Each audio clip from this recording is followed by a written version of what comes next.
দাদা হেমন্ত বিমল দা হেৰি আমি ৰাণাদাৰ সোঁৱৰণি এইবাৰটো আৰু পেণ্ডামিক গতিকে আমাৰ সম্ভৱ নহয়, গতিকে আমি অলপমান কথা বতৰাৰ মাজেৰে ৰাণাদাক সোঁৱৰণ কৰি দিম। খুব ভাল কথা। হয় হয়। আৰু ৰাণাদাক আপুনি কেনেকে পাইছে? মানে ৰাণাদা কি হিচাপে আপোনাৰ ওচৰত আহে? গানেৰে তেওঁক আপুনি দেখিছে কিমান? আপুনিও গুৱাহাটীৰ মানুহ, ৰাণাদাও গুৱাহাটীৰ মানুহ আছিলে। আপুনি ৰাণাদাক পাইছেনে?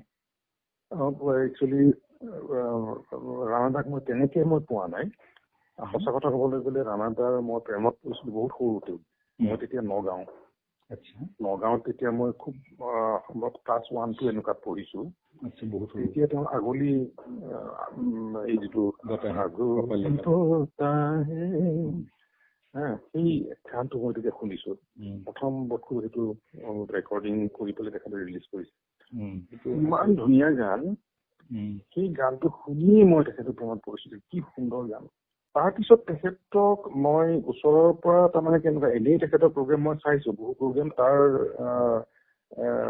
ভিতৰত তোমাৰ চানমাৰি পূব গুৱাহাটী বিহু সন্মিলনৰ যিখন হয় ফাংচন হয়, তাতে তেখেতে ভূপেন্দ্ৰৰ লগত একেলগে আহি পেলাই প্ৰগ্ৰেম কৰে, তাতে তেখেতে গায়, সেইটো শুনিছোঁ। কিন্তু দুটা অকেজনত তেখেতক মই অকণমান ওচৰৰ পৰা পাইছোঁ। 1 নম্বৰ অকেজনটো হৈছে তোমাৰ এই আমাৰ চানমাৰী ফ্লাড কণ্ট্ৰলৰ যিটো অফিচ আছে, সেই অফিচত তোমাৰ বিশ্বকৰ্মা পূজাত ফাংচন হয়। মই এনেই পূজা চাবলৈ ওলাই গৈছিলোঁ। ওলাই গৈ দেখোঁ যে জয়ন্ত হাজৰিকাৰ মাত, জয়ন্ত হাজৰিকাই গাই আছে দেখোন।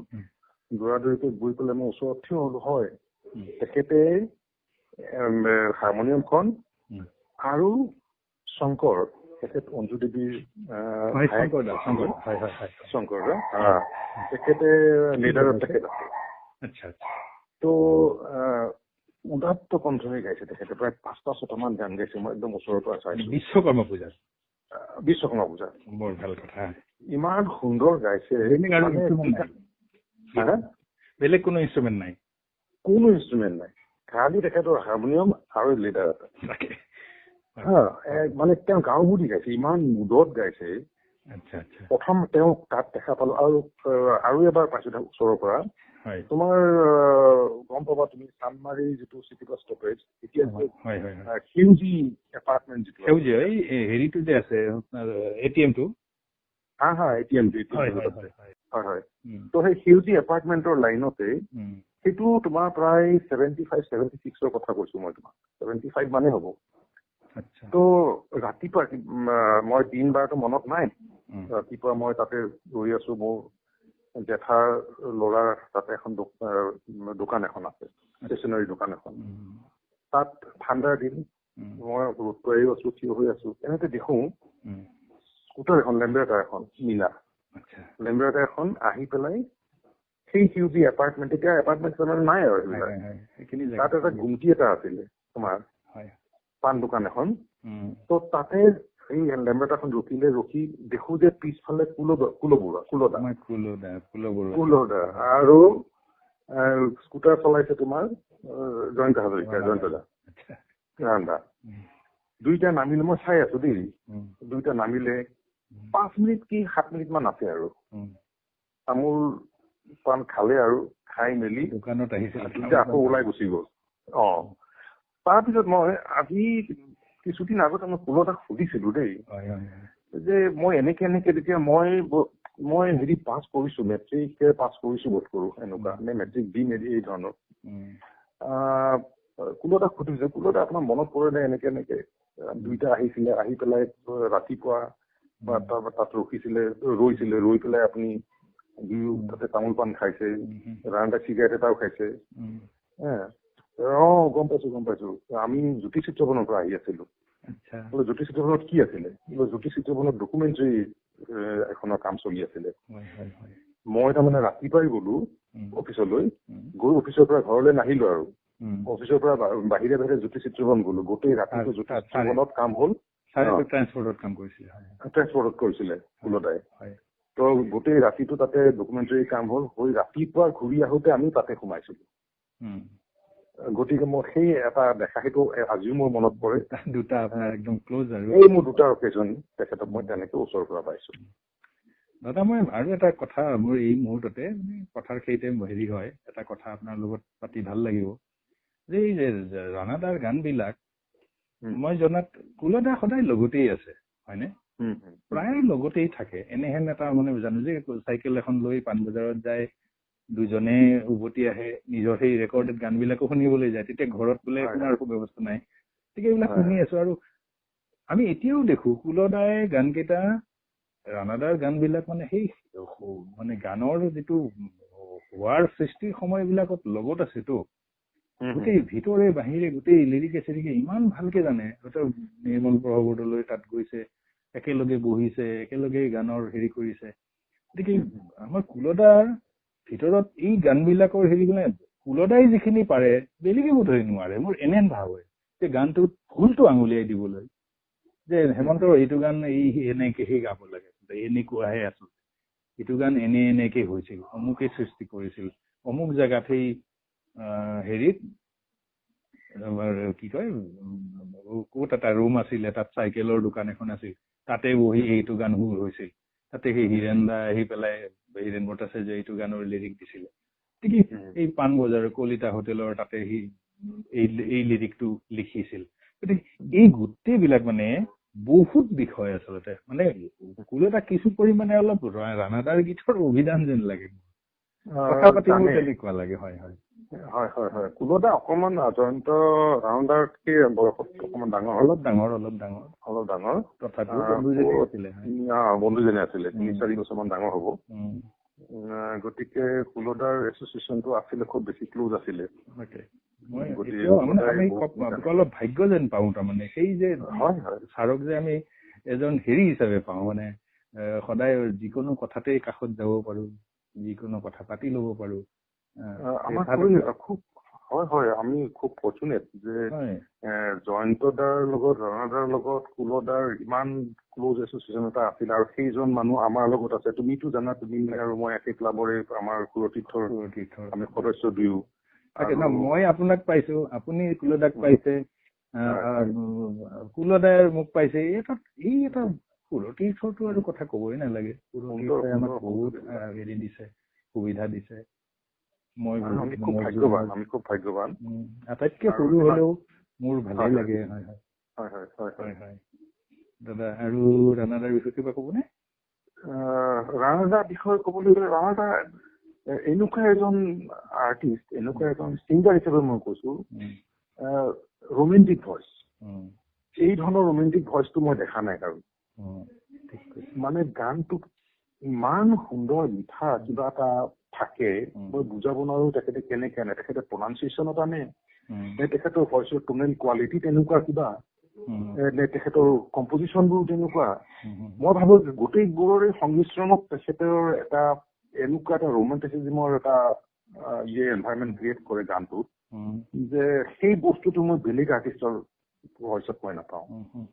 গতিকে জয়ন্ত হাজৰিকা তেখেত এটা এটা এটা এটা এটা ধাৰা এটা অসমীয়া আধুনিক গীতৰ এটা স্তম্ভ এটা বেলেগ ধাৰা এটা গতিকে আমি আইডেণ্টিফাই কৰিব পাৰো যে এই গানটো এইটো জয়ন্ত হাজৰিকাৰ ধাৰাৰ গান আপোনাৰ লগত কথা পাতি ভাল লাগিল আৰু কি হ'ল আচলতে আপুনি সুৰকাৰ সেই হিচাপেও মানে আপুনি অলপ আপোনাৰ অনুভৱখিনি বেলেগ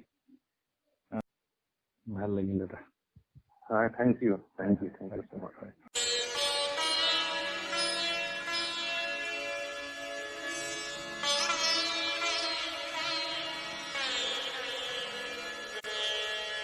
অকমান ৰাণাদাৰ বিষয়ে কেনেকে পালে আপুনি ৰাণাদাক আপুনিতো বহুত পাইছে নহয় জানো গতিকে মই কৈ নাথাকো আপুনি অকমান কওক ৰাণাদাকখিনি মই পাইছিলো সেই ৰাণাদাক মই পোৱাটো মানে ইমান ভালকে মোৰ মনত আছে আমাৰ জ্যোতিনগৰৰ ফালে খুব আহিছিলে ৰাণাদাৰ হোটেল তেতিয়া এখন হেৰি আছিল লেম্বেটা এখন আছিলে আমি সৰু তেতিয়া আমাৰ তাতে সেই গাঁওবুঢ়া তেওঁৰ বাৰীলে আহে কৰিবলৈ তাতে ৰাণাদাই মানে গীটাৰখনো লৈ আহে ৰাণাদা আৰু ভূপেন্দ্ৰ তাতে আমাৰ সেই বাৰী তাতে সেই গাঁওবুঢ়াহঁতৰ লগত বহি পেলাই গান চান গাইছিলে গাই মেলি গৈছিলে তেনেকে আমি দেখিছিলো আমি তাতে কাষতে ফুটবল খেলি থাকো তাতে মস্ত ফিল্ড এখন আছিলে মই তেতিয়াৰ পৰা কৈছো তোমাৰ জ্যোতিনগৰৰ কথা কৈছে ন জ্যোতিনগৰ জ্যোতিনগৰত থাকোতে আমি সেই তাতে খেলিবলৈ আহে আমি দেখো আৰু কোন আমি ইমান বেছি ইমান যে ফেমাছ তেওঁলোক তেতিয়া কিমান আছিলে বয়স ৰাণাদাৰ এতিয়াতো ৰাণাদাৰ কিমান খেলি থকা বয়স তাৰমানে নহয় ৰাণাদা ডাঙৰ আমি খেলিছে আমি সৰু আপোনালোক খেলি আছিলে আমি সৰু তেতিয়া পুৰা মনত আছে মানে আমাৰ ভালকে ৰাণাদাহত ৰাণাদা সেই লেম্বেটাখন চলাই ব্লেক এণ্ড হোৱাইট চাৰ্ট কিনি পেলাই আহে তাৰপিছত লগত ভূপেন্দ্ৰ থাকে পিছত সেই লেম্বেটাখনতে ভূপেন্দ্ৰ আহে কেতিয়াবা এনেকে আৰু বেলেগ বেলেগ মানুহ আমি দেখিছো অহা কিন্তু ৰাণাদা আৰু ভূপেন্দ্ৰক মোৰ স্পষ্ট মনত আছে মানে তাতে সেই বঢ়িয়া একদম বাৰান্দা এখনত বহে আপুনি তেতিয়া গীটাৰত ধৰাই নাই চাগে গীটাৰ আমি তেতিয়া বজাইছো অলপমান চুইছো আৰু জাগাৰ পৰা চেলিঙৰ পৰা অলপ চুইছো তেনেকে তাৰপিছত ৰাণাদাক বাৰু ৰাণাদাৰ ঘৰত পালো এবাৰ ৰাণাদাই গান গাই থকা অৱস্থাত পাইছিলো মোৰ পুৰা মনত আছে সেইদিনাখন যোনদিনাখন কৈছে সেইদিনাখনতে হেৰি আছিলে আমাৰ মোৰ দাদা গৈছিলে চেলিম আনচাৰী তেওঁ ভাল গীটাৰিষ্ট আছিলে তেতিয়া সময়ত তাৰপিছত তাত আছিলে চেলিম আনচাৰী আৰু আফতাব হুছেইন আফতাবটাও বজাইছিলে গীটাৰ তেতিয়া সেই চেলিমহঁতৰ লগত যাওঁতে তাতে ৰাণাদাই হাৰমনিয়াম গান গোৱা আমি খুব ভালকে মই পাইছো আৰু এনেকুৱা মনতো আছে মই এবাৰ ৰাণাদাৰ লগত ঘৰতে গীটাৰ লৈ পেলাই বজাইছো কাৰ ঘৰত ৰাণাদাৰ ঘৰত মনত আছে তাৰমানে বজাচোন বজা তই বজাচোন তই বজাব পাৰিছ নে এইটো ককাই ইমান ভাল বজাই এনেকে সৰু আমি তেতিয়া সেইবোৰ কথা মনত আছিলে আৰু কিন্তু তাৰপিছত আৰু ভূপেন্দ্ৰৰ লগত সৰু ওচৰে বজালো মই তেনেকে ৰাণাদাৰ ষ্টেজ প্ৰগ্ৰেম চানমাৰি চাইছো বজোৱা নাই মই ৰাণাদাৰ লগত ষ্টেজত বজোৱা নাই বজাবলৈ সেইটো নহল আৰু ভাগ্য কিন্তু ৰাণাদাৰ গানত আপোনাৰ তুলনা নাই সেইটো আমি জানো বাৰু কিন্তু চবৰ লগতে বজালো ফেমিলি ৰাণাদাৰ লগত বজালো মানে একেবাৰে নুবুজাবলৈ এই ঘৰত বেছি দিনটো তেখেতে নাথাকিলে ৰাণাদাৰ ঘৰতে দুটামান গানত মই গীটাৰখন বজাইছো ভাল পাইছিলে ভাল লাগে এইটো তেওঁৰ নিচিনা সৃষ্টি আৰু নোলায় আৰু নোলায় সেই মানে তেওঁ থাকিব লাগিছিল পৃথিৱীত আৰু 50টামান বছৰ যদি থাকিলে হয় মই 50টা বছৰ থকাটো বিচাৰিছিলো আৰু যদি থাকিলে হয় তোৰ ভাল লগাই দিলে হয় পৃথিৱীখন শেষ কৰি দিলে মানে এটা কথা কি খুব টেলেণ্টেড ভাল মানুহবিলাক নাথাকে বেছি দিন নাথাকে লৈ গুচি যায় মই প্ৰমাণে আছে মোৰ দাদাই এইটো খুব ভাল লাগছে মানুহটো মানে সেই মানুহে কয় কিছুমান টপ টু বাটন একদম মানে ভদ্ৰ মানুহ এটা আছিলে আমিতো একোৱেই নহলো উন্নত নহলো আমি কিন্তু তেনেকুৱা মানুহবিলাক ভগৱানে লৈ যায় জানো কিয় আমিও বহুত ওপৰত থাকিলোহেঁতেন শুনি আমি বহুত শিকিলোহেঁতেন নিশ্চয় বহুত আমি শিকিলো হয় এইখিনিতে আমি ইমান শিকিছো আৰু যদি তেওঁ থাকিলে হয় তেওঁৰ গান বিলাক শুনি আমি বজাই শিকিছো নহয় জানো সেইকেইটা গানেই ইনষ্টিটিউচন হৈ আছে সেইকেইটা গানৰ ওপৰত নাই গান আজিও এবাৰ চাওঁ গান পাবলৈ নাই আজিৰ দিনত খুব ভাল লাগিলে তুমি যে মোৰ কথা চিন্তা কৰিলা ধন্যবাদ জনাইছো আপুনি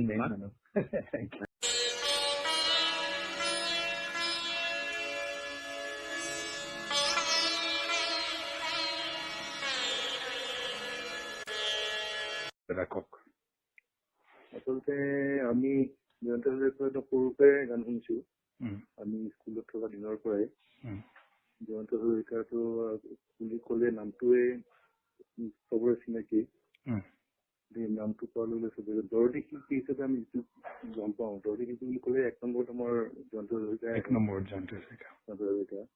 কাৰণ তেখেতৰ যিবোৰ সুৰ সঁচাই দৰদী সুৰ দৰদী কণ্ঠ গোটেইবিলাক মানে সন্নিৱিষ্ট হৈছে গোটেইখিনি সুৰৰ পৰাই হওক কণ্ঠ সুৰৰ পৰাই হওক তাৰপিছত আকৌ এইখিনি আমি সৰুৰ পৰাই আকৃষ্ট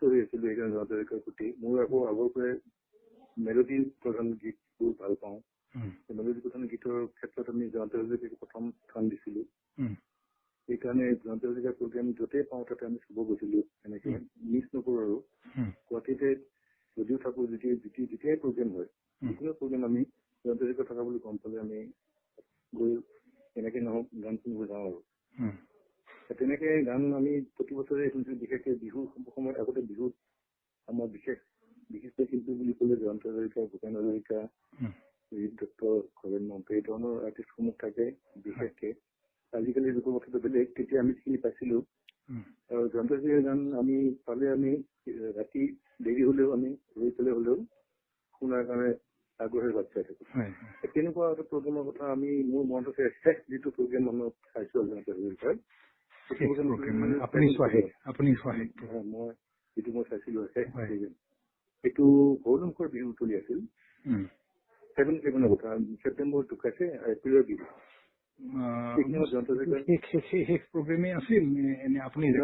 বিহু মই দেখা শেষ প্ৰগ্ৰেম। মইতো আৰু বেলেগ বেলেগ প্ৰগ্ৰেম কৰিছে, কিন্তু মই শেষ প্ৰগ্ৰেম হিচাপে সেইটো পাইছিলোঁ। আৰু সেই প্ৰগ্ৰেমটোত মানে এটা বিশেষ গানৰ কথা উল্লেখ কৰিছিলোঁ আৰু সেই গানটো এতিয়াও মোৰ কাণত বাজি আছে। গতিকে মই নতুনকৈ এটা গান কৰিছোঁ, এনেকুৱা আপোনালোকে কেনেকুৱা শুনিব এই বুলি কৈ এই গানটো আৰম্ভ কৰিছিলোঁ। কথাখিনি গানটো তুমি জানাই, কিন্তু সেই গানটো বেছি প্ৰচলিত নহ'ল। একো ৰেকৰ্ডিং তেনেকে নাই নেকি নাজানো মই। এইটো যিয়ে নহওক গানটো আছিলে পৃথিৱীখন যদি হ'লহেঁতেন আজি এখনি বিহু চলি নাছিলোহেঁতেন বহাগৰ বিহু। এই গানটো শুনি ইমান ভাল লাগিল, তেতিয়াৰ পৰা সেই গানটো মোৰ মনত থাকি গ'ল। কিন্তু মই দুৰ্ভাগ্য মোৰ মানে তাৰপিছত জয়ন্ত হাজৰিকাৰ মুখত সেই গানটো শুনিব নাপালোঁ। পিছত মই হৈছে আমাৰ তেখেতৰ ফলোৱাৰ্ছ তৰুণ দা আছিল তেখেতৰ মানে একদম ফলোৱাৰ্ছ বুলি কৈছোঁ। ভাল লাগিল তৰুণৰ কথা মনত পেলালে আপুনি। তৰুণ দা তেখেতো ঢুকাল, কিন্তু তেখেতৰ মুখত কিন্তু এই গানটো মই ভাল লাগে শুনিছোঁ আৰু তেখেতেও খুব সুন্দৰ গাইছিল। তৰুণ দাই আপোনাৰ যদি মনত আছে, তৰুণ দাই আমাৰ সোঁৱৰণি মঞ্চতে গীতটো গাইছিল। সোঁৱৰণি মঞ্চতে গাইছিল, হয় হয়, এইটো ভালকে মনত আছে মোৰ। তোমালোকৰ সোঁৱৰণি মঞ্চতে এবাৰ, তোমালোকৰ নহয় আমাৰ বুলি কওক, আমাৰ আপুনি এজন পুৰণি বিশেষ মানুহ। হয় হয়, ঠিকে ঠিকে ঠিকে। আমাৰ এই সোঁৱৰণি মঞ্চত তেনেকে গীতটো পৰিৱেশন কৰিলোঁ। তেতিয়া মোৰ সেই আগৰ কথাখিনি পুৰা মনত ভাগি আহিছিল আৰু গতিকে এই গানটো মোৰ উৎসাহ প্ৰিয় গীত এটা মোৰ কাৰণে। মনত থকা গান জয়ন্ত হাজৰিকা বুলি ক'লে এই গানটো মোৰ একদম বিশেষকে মনত পৰে। সেইখিনি আৰু মানে তাতকে আৰু মানে ক'বলগীয়া বেলেগ মই ক্ল'জলি মই জয়ন্ত হাজৰিকাক পোৱা নাই, কিন্তু মই যিহেতু মই চানমাৰীৰ বাসিন্দা আৰু জয়ন্ত হাজৰিকাৰ চানমাৰী কলনী আছে নিজৰ ঘৰৰ, লগালগি দেখা দেখি হৈ থাকে আমাৰ, কিন্তু মোৰ লগত তেনেকে মানে পাৰ্চনেলি মই তেনেকে চোৱা চিনাকি হোৱা নাছিলোঁ। সেইখিনি আৰু মোৰ মানে অভিজ্ঞতা জয়ন্ত হাজৰিকাৰ ওপৰত। গানটো আজিলৈ সদায় শুনিও থাকোঁ, গাব চেষ্টাও কৰি থাকোঁ। সেইখিনি এতিয়ালৈ চলি আছে। ভাল লাগিল। ধন্যবাদ।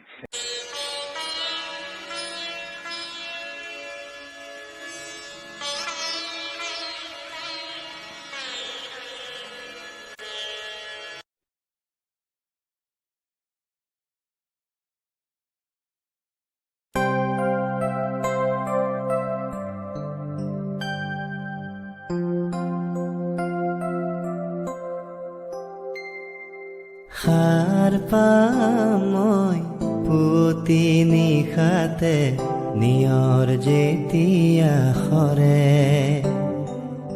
বাটৰ শুকান ধূলিক সেমেকা যিটো প্ৰহৰে কৰে। সাৰ পাম মই পুতি নিশাতে নিয়ৰ যেতিয়া সৰে, বাটৰ শুকান ধূলিক সেমেকা যিটো প্ৰহৰে কৰে। আই মোক জগাবি, আই মোক জগাবি, আই মোক জগাবি, আই মোক জগাবি।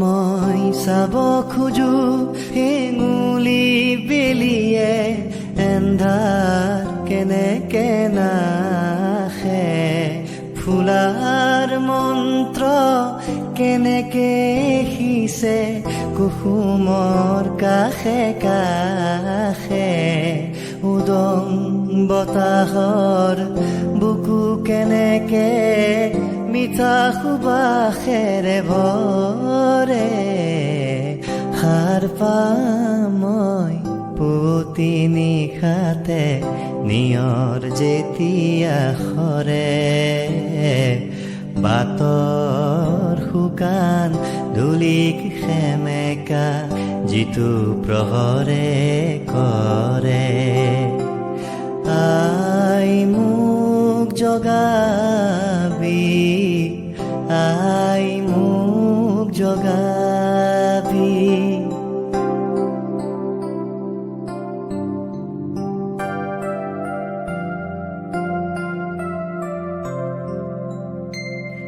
জানিব খুজিছো গোপন মন্ত্ৰ সৃষ্টি থকা জানিব খুজিছো কি গীত গালে শূন্য আঁতৰি যায় মোৰ মন আছে ফুলি উঠিবৰ সূৰ্যমুখীৰ দৰে সাৰ পামই পুতি নিশাতে নিয়ৰ যেতিয়া সৰে বাটৰ শুকান ধূলিক সেমেকা যিটো প্ৰহৰে কৰে আই মোক জগাবি আই মোক জগাবি আই মোক জগাবি আই মোক জগাবি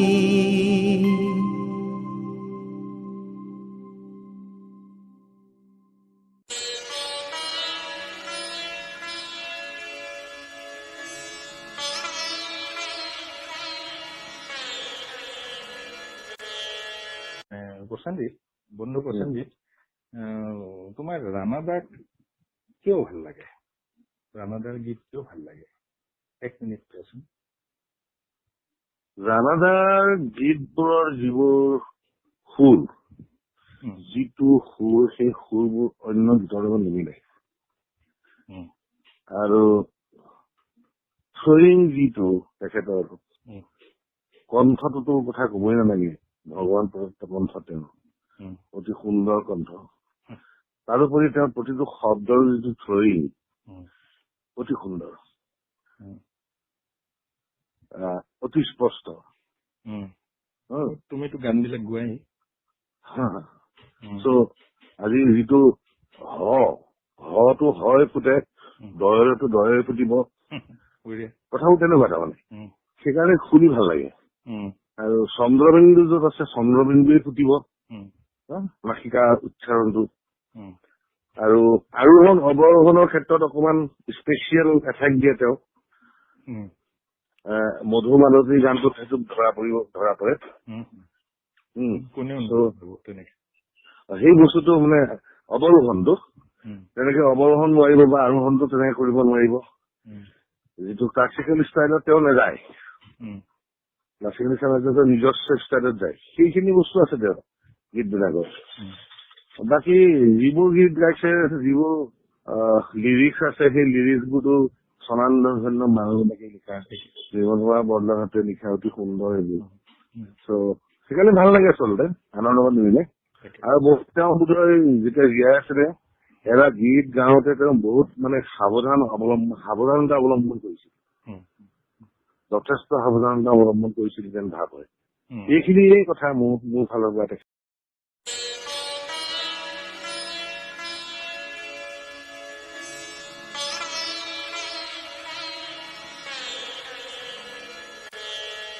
ৰয়দা আপুনিতো জয়ন্ত সৰণীৰ মূল ব্যক্তি আৰু আপুনি নিজে সুৰ সৃষ্টি কৰা মানুহ, লগতে সুৰতীৰ্থৰ বিশেষ ব্যক্তি। আপোনাৰ মুখত ৰাণাদাৰ বিষয়ে অলপ শুনিব খুজিছোঁ। 1 মিনিটমান বা 1.5 মিনিটমান ৰাণাদাৰ বিষয়ে আপুনি অকণমান দুআষাৰ কওকচোন। কেনেকে পালে বা তেখেতক জীৱনত লগ পাইছিলে কেনেকে, অকণমান দুআষাৰ। আচ্ছা, ৰাণাদাকতো আমি সৰু কালৰ পৰাই ৰাণাদাৰ গীতবোৰ শুনি আহিছো। ৰাণাদা বুলি ক'লেই মোৰ মনত প্ৰতিকৈ স্মৃতিমধুৰ কণ্ঠ এটা সদায় ঢুকি যায়। তেখেতৰ প্ৰতিটো গীতেই বৰ ভাল লগা। আৰু মাতটো কি যে অসমীয়া শুনা আছে, গীতবোৰ শুনিলে শুনি থাকিব মন যায়। অসমীয়া গীতৰ হাজাৰ বিজাৰ গানৰ মাজত তেখেতৰ গীতবোৰ মই অতি সুৰীয়া আৰু দৰদ শুনা। ইমান বছৰ আগতেই তেখেতে যিবিলাক অসমীয়া আধুনিক গীতৰ যি মাত্ৰা প্ৰদান কৰি গৈছে, সেই কথাটো আমি অনস্বীকাৰ্য, আমি সকলোৱে স্বীকাৰ কৰিবই লাগিব।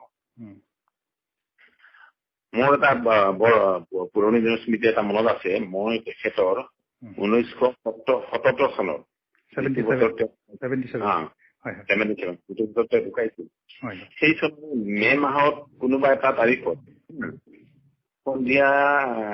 কোনোবা এটা সন্ধিয়া তেখেতে গুৱাহাটী ডিষ্ট্ৰিক্ট লাইব্ৰেৰীত একেলগে 13টা গীত গাইছিলে। 13টা গীত গাইছিলে আৰু ইটোৰ পিছত সিটো একদম ইমান দৰদ ঢালি গাইছিলে। নিজেও মানে আৰু খুব শ্ৰোতা খুব কম আছিলে, আৰু ৰাতি হৈছিলে। কেৱল গীতৰ এষত তালি মাৰে মানুহবিলাকে আৰু এটা এটা অনুৰোধ কৰে, তেনেকে কৰি তেওঁ 13টা গীত গাইছিলে। আৰু সেই যিটো গীতৰ সেই সন্ধিয়া মোৰ বুকুত আজিও সজীৱ হৈ আছে। মই ভাবো তেখেতৰ গীতবোৰ নতুন প্ৰজন্মই গাই থাকিলে এখন সুৰীয়া পৃথিৱীত থাকিব বুলি মই ভাবো। এইখিনিকে মোৰ কবলৈতো বহুত আছে তেখেতৰ। নাই, তাকে হয়, ভাল লাগিলে আপোনাৰ এইখিনি কথা শুনিলো, যে এটা দিনৰ স্মৃতি অকণমান আপুনি অলপমান ক'লে। জয়ন্ত সৰণিখন, আমাৰ যিখন জয়ন্ত সৰণি আপুনি জানে, আপুনি নিজেও উদ্যোক্তা আকাৰে তাক পালি বা হেৰিয়ে কৰি আছো, উদযাপন কৰিয়ে আহিছো। হয় নে নহয়? এইবাৰ আমি বৰ দুখ লগা যে আমি এইবাৰ উদযাপন কৰিব নোৱাৰিলো। ঠিক আছে, ভাল পালো। থেংক ইউ দাদা।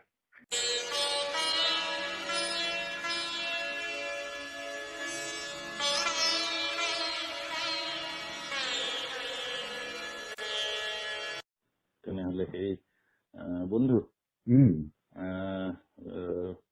আমাৰ শুৱৰণিখনতো বাৰু আহি আছে। এইবাৰ শুৱৰণি নহলেই,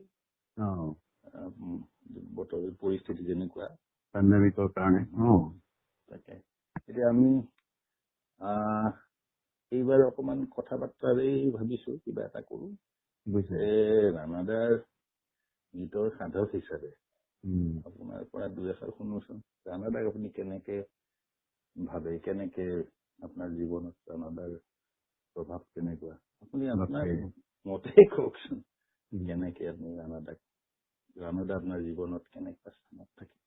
মানে ৰাণাদাৰ নামটো উচ্চাৰণ হলে মনটো কিবা অজান এটা পুলক বোলাই যায়। ৰাণাদা এনেকুৱা কিবা শিহৰণ এটা হৈ যায়, যে যিজন মানুহৰ গান কৰি সৰুৰ পৰা গান ভাল পোৱা হলো, সুৰ, কাজ, শব্দ, যিটো মেলোডি, যিটো আবেগ, যেনে যিজন মানুহে ৰাতিৰ পৃথিৱী স্বপ্ন ভৰা বুলি গোৱা সেই কোমল মাতটোৰ কণ্ঠৰ অধিকাৰী সেই মানুহজনে ইমান মিঠা। আকৌ বান্তই টিঘিল নিঘিলাবি বুলি যিটো চিঞৰাৰ যেন লুইতক স্তব্ধ কৰি দিব।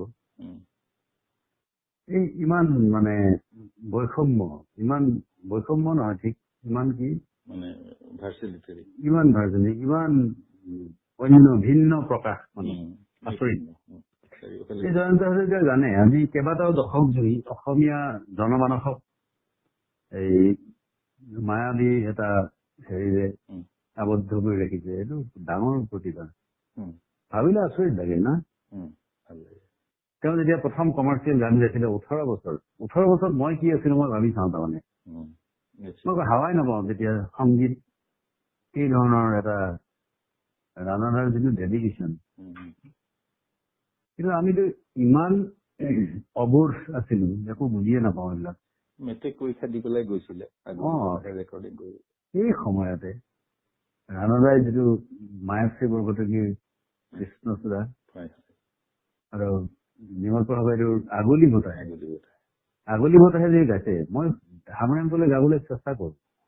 আগলি বতাহে এই ঢাচা এই নোট কেইটাৰ আনকমন টাচ তাৰমানে। আৰু অসমীয়া লোকসংগীত প্ৰিলিডটো মনত পৰে আপোনাৰ? প্ৰিলিডটো যেন কিবা লাহে লাহে ক্ৰমেটিক হেৰিত আগুৱাই গৈ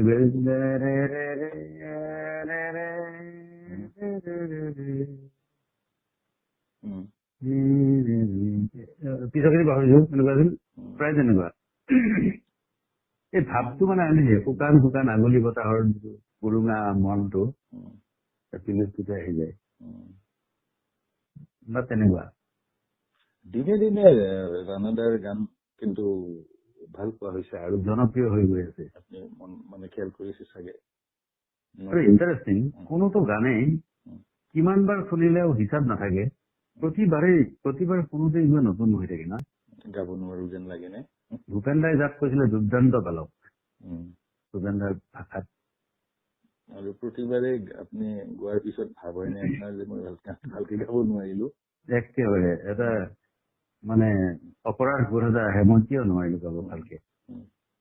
ভূপেন দাৰ সেই দুৰ্দান্ত বালক, যিকোনো এটা ইনষ্ট্ৰুমেণ্ট হাতত পৰাৰ পিছতে এক্সপেৰিমেণ্টত লাগি যায় তেখেতে, গৱেষণা।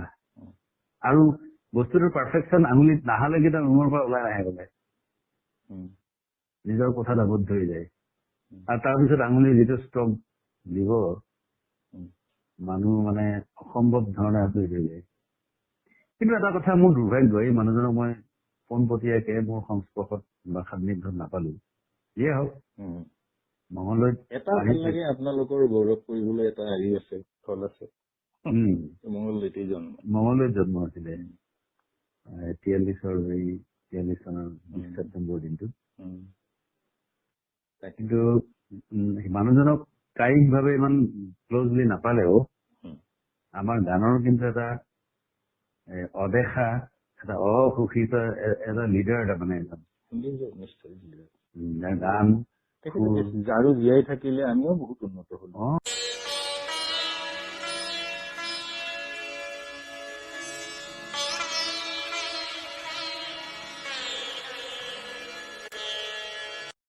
আমাৰ সোঁৱৰণিৰে এটা প্ৰজেক্ট আৰু এইটো। তাৰমানে আপুনি যিহেতু সোঁৱৰণিৰ মানে হেৰি মূল মানুহ, জয়ন্ত সোঁৱৰণিৰ, সেই হিচাপে আপোনাৰ পৰা অলপ শুনো, আমি কেনেকে সোঁৱৰণি পাতিলো, আপুনি অকমান কওকচোন। প্ৰথম আৰম্ভণিটো থাকে কেনেকে মনত আছে নে? দীঘলী পুখুৰী পাৰত চাগে মনত আছে, মানে একদম ইমান ভাল লগা দিন আৰু। কিন্তু তোমাৰ দীঘলী পুখুৰীটো বিশেষকৈ তোমালোকে মানে জড়িত আছিলে, বিশেষকে তোমালোকে প্ৰথমখনত, হয় নহয়? মানে একদম টেকনিকেলি আৰু বিৰাট মানে কেনেকুৱা, ইমান গৈ পাইহে আমি দেখিছো ইমান ধুনীয়া এটা পৰিৱেশ। আৰু চবেই আছে, চাৰুদা, অভিদা, চবেই আছে। তাৰপিছত এওঁলোক নাইতো, মই সেইকাৰণে কৈছো। চাৰুদা ঢুকালে, তৰুণ দা ঢুকালে, আৰু অভিদা ঢুকালে। তাকে সেই তাৰ পিছত আপুনি প্ৰতিবাৰেই আছে। আৰু তাতেতো যথেষ্ট মানে ইমানখিনি শিল্পী গোট খালে, ৰাস্তা জাম হৈ গল। আৰু ৰাস্তাৰ পৰাতো মানস ৰবিন ৰাস্তাৰ পৰা চাই আছিলে, মই নাজানো, গোৱা নাই কিন্তু নহয়। মানে হেৰি তেতিয়া ধৰক মাতাও হোৱা নাছিলে চাগে সেইখিনি সময়। ইমান আৰু আমাৰ চানমাৰিতে আছিলে সি তেতিয়া, হেৰিখন ৰিলিজ হৈছিল। আমাৰ গোস্বামীয়ে ডিজাইন কৰিছিলে, মোৰ মনত আছে ভালকে। মানস ৰবিন আহিছিলে, আমাৰ দেৱজিৎ চৌধুৰী আৰু তেখেতৰ মিজেছেও আহি পেলাই কলে যে আমি এটা গান গাব পাৰো নে? বাৰমত গাব পাৰে। গানটো বৰ ভাল গাইছিলে, অপৰ্ণা চৌধুৰী ন, তেখেতেও খুব ভাল গাইছে। তাকে আৰু লোকনাথ দা আছিলে, হয়। লোকনাথে বিশেষ গান এটা গাইছিলে, মই পাহৰিছো কিন্তু মানে সাধাৰণতে নোগোৱা কিবা এটা হিষ্ট্ৰী আছিলে, মই একদম পাহৰিছো কথা। সেইবিলাক আমাৰ সেইবাৰৰ যে আমাৰ কোনো ৰেকৰ্ডিং থাকিলেতো আমাৰ পইচাও নাছিলে, এনেই পাতি দিছিলো। সেইদিনা ৰবীন্দ্ৰভৱনত ড্ৰামা আছিলে অলপৰ কথা গ্ৰুপৰ, মনত আছে, আৰু তাৰ পৰা আকৌ নাটকলৈ আহিছো। তাত পিছততো পতা নহল ন, এবাৰে পতা হ'ল দীঘলী পুখুৰীত। কোনটো দীঘলী পুখুৰীত? তাৰপিছত চানমাৰি আহিলো, দুৰ্গা মণ্ডপত কৰিলো, আমাৰ সেই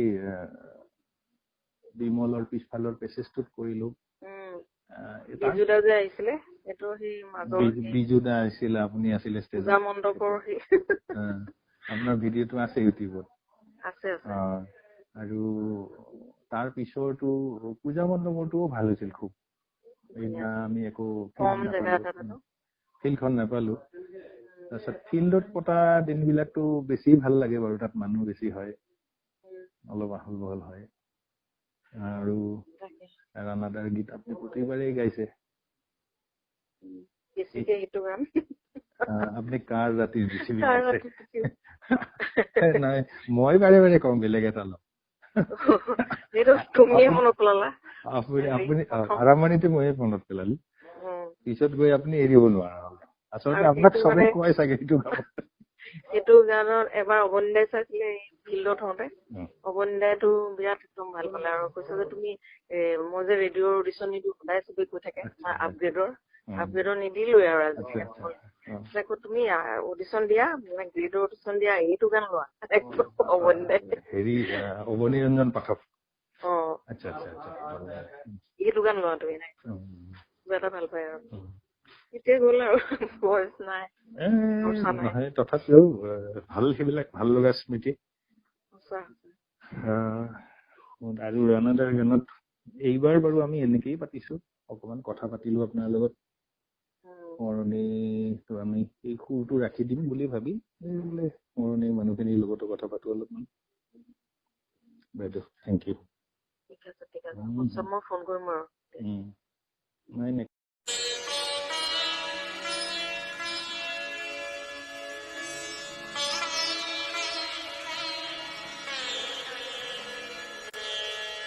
মানে একেবাৰে অনেষ্টলি কৈ ৰাণাদাক এজন গায়ক হিচাপে ভূপেনদাতকে অলপ ওপৰত থওঁ। মোৰ ব্যক্তিগত পচন্দৰ কথা আৰু ব্যক্তিগত ভূপেনদাৰ যিটো ধৰক সামগ্ৰিকভাৱে তেওঁৰ যিটো সাংস্কৃতিক সত্তা, সেইটোতো আৰু অতুলনীয়, সেইটো পৃথিৱীতে বিৰল। ঠিক কৈছে। তেওঁ গান লেখাৰ পৰা আৰম্ভ কৰি তেওঁৰ যিটো প্ৰেজেন্স, তেওঁৰ সেই বস্তুটো অতি বিৰল। কিন্তু আপুনি যদি পিয়ৰ ছিংগাৰ বুলি যদি ভাবে, তেতিয়াহ'লে মই ৰাণাদাই মানে মানুহৰ অন্তৰ বেছি স্পৰ্শ কৰোঁ। মোৰ সেইটো মোৰ মানে ভাৱ। মোৰ বৰ প্ৰিয় অসমীয়া গায়ক হ'ল জ্যোতিষ ভট্ট। আৰু ৰাণাদা মই তাৰ পিছতে বুলি ক'ব পাৰো, মানে চবৰে নিজৰ নিজৰ চইচ থাকে। জ্যোতিষ ভট্টৰ ধৰক গানকেইটা সেই ধৰণৰ সুৰ বা সেই ধৰণৰ এটা ৰোমান্টিচিজম এটা মোৰ ভাল লাগে, আৰু তেওঁৰ অলপ কণ্ট্ৰল এটা আছিল বেলেগ ধৰণৰ, সেইটো অলপ ভাল লাগে। কিন্তু যিটো ভাৰ্চেলিটি ৰাণাদাৰ আছে সেইটো হয়তো তেখেতৰ নাছিল। জ্যোতিষ ভট্টৰ ভাৰ্চেলিটিটো অলপ বেলেগ বস্তু। ৰাণাদাই যেনেধৰণে মানুহৰ একেবাৰে হান মাৰি লৈ যায় ভিতৰলৈ, কথাটো একদম আপোনাৰ হৃদয় যেন ফালি চিৰি চুৰমাৰ কৰি দিব। এটা গান শুনাটো মানে ৰাণাদাৰ গান এটা শুনাটো এটা ইম'চনেল টাৰ্মইল টাইপৰ বস্তু, এটা ইম'চনেল টাৰ্মইল, মানে সেই এটা বেলেগ অদ্ভুত বস্তু আছে।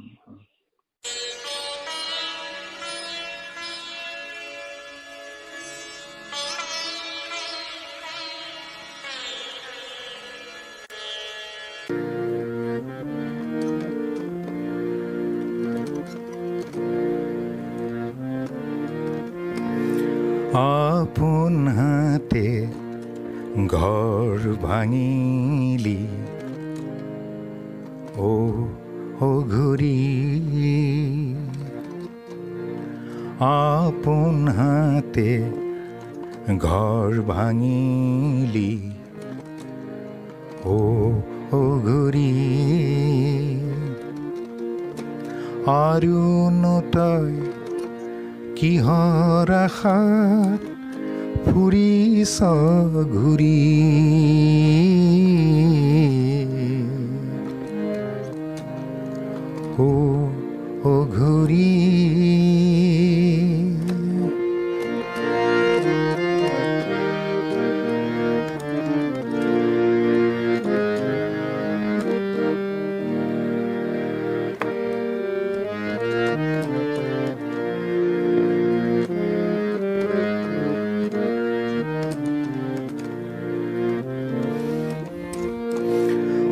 মনক মাৰি নিজকে তই কৰিলি ধনী হেৰাই হাতত সোণ বিচাৰ পৰশমণি আৰু নতই কিহৰ আশাত ফুৰিছ ঘূৰি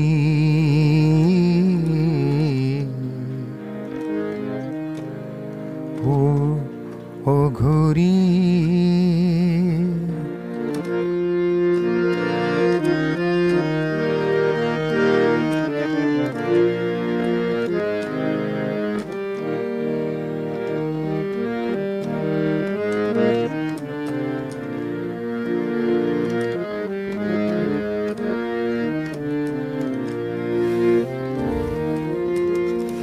সংসাৰৰে জুৱা খেল চাই ভেলেকি ভগা জীৱন আগতে লৈ মাৰতি লিখি আৰু নতই কিহৰ আশাত ফুৰিছ ঘূৰি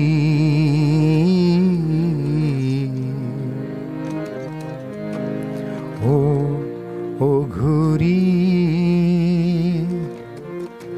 আপোন হাতে ঘৰ ভাঙিলি ও ঘূৰি